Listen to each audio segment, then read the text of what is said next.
ये कहानी है एक छोटी सी गांव लखनपुर नामक गांव की। इस गांव में एक अंकित नाम का एक समझदार और वफादार लड़का रहता था। गांव में अंकित जैसा चतुर और समझदार लड़का कोई नहीं था। अंकित अपने गांव के किसानों को शहर की नई नई टेक्नोलॉजी के बारे में बताता था और फिर वापस अपने घर की तरफ लौट जाता था। अंकित अपनी 12वीं की परीक्षा को पूरा करके वापस अपने गांव की तरफ लौट आया। अंकित गांव आकर अपने पिताजी के दूध के व्यवसाय में उनके साथ लग गया।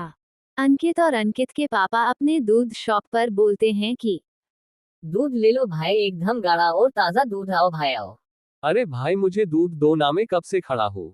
तभी अंकित बोलता है कि अरे हाँ भाई रुको रुको, मैं अभी देता हूँ।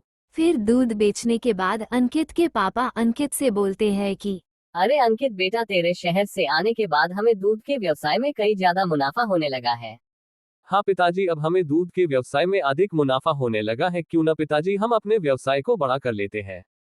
फिर अंकित अपनी व्यवसाय को बड़ा कर देता है और एक बड़ी शॉप खोल लेता है। सुपर ग्राहकों को बुलाने के लिए बोलता है कि आओ भाई आओ, आपको मिलेगा अंकित की बड़ी शॉप पर एकदम ताजा और गाढ़ा दूध। आप दूध ले जाते ही बोलेंगे कि क्या दूध दिया, आओ भाई आओ।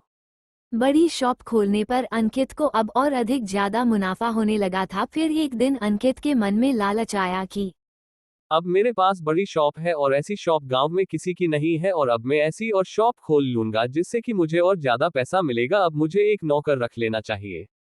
फिर अंकित अपनी शॉप से सारा दूध बेचकर शॉप को बंद करके गांव की तरफ नौकर को ढूंढने के लिए निकल जाता है। दूसरे गांव में जाते ही अंकित को एक किसान मिल जाता है। वो उससे बोलता है कि अरे भाई, मैं पास के गांव में रहता हूँ, मेरी गांव में एक बड़ी दूध की शॉप और मैं उस शॉप का मालिक हूँ। मैं अपने आसपास के गांव में भी शॉप खोलना चाहता हूँ और मुझे एक नौकर की जरूरत है। क्या तुम मेरी शॉप पर काम कर सकते हो क्या? तभी किसान बोलता है कि अरे सेठ जी, मैं तो एक किसान हूँ और मेरे पास काम करने के लिए एक खेत है जिससे मेरा और मेरे परिवार का गुजारा हो जाता है। तो सेठ जी, मैं आपकी शॉप पर काम नहीं कर सकता। आप गांव में जाओ, आपको कहीं ना कोई मिल ही जाएगा। ये कह के किसान वहां से अपने खेत की ओर निकल जाता है। तभी अंकित के पास एक आनंद नाम का लड़का आता और उससे अंकित बोलता है कि अरे भाई, क्या नाम है तुम्हारा और तुम क्या काम रेट करते हो? तभी आनंद बोलता है कि अरे भाई, मेरा नाम आनंद है और मैं गांव में काम ढूंढ रहा हूँ। और भाई, तुम क्या काम करते हो और यहाँ पर क्यों आए हो? तुम्हें इस गांव में और कभी नहीं देखा है। तभी अंकित बोलता है कि अरे मैं पास के ही गांव लखनपुर में रहता हूँ और वहां पर मेरी एक बड़ी दूध की शॉप है और मैं अपनी शॉप में काम करने के लिए एक नौकर को ढूंढ रहा हूँ। तुम मेरे शॉप पर काम कर सकते हो क्या? मैं तुम्हें अच्छा वेतन दूंगा। तभी आनंद हाँ कर देता है और अंकित और आनंद शॉप की ओर निकल पड़ते हैं।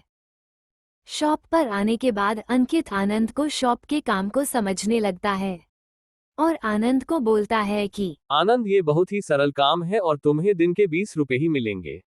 ये सिलसिला कई दिनों तक चलता रहा। एक दिन आनंद के मन में आया कि ये अंकित सेठ मुझे एक दिन के 20 रुपए ही देता है, यानी एक महीने के 600 रुपए, और अंकित सेठ महीने के 30-40 हजार रुपए कमाता है। अब मुझे अंकित सेठ को वेतन बढ़ाने को बोलना होगा।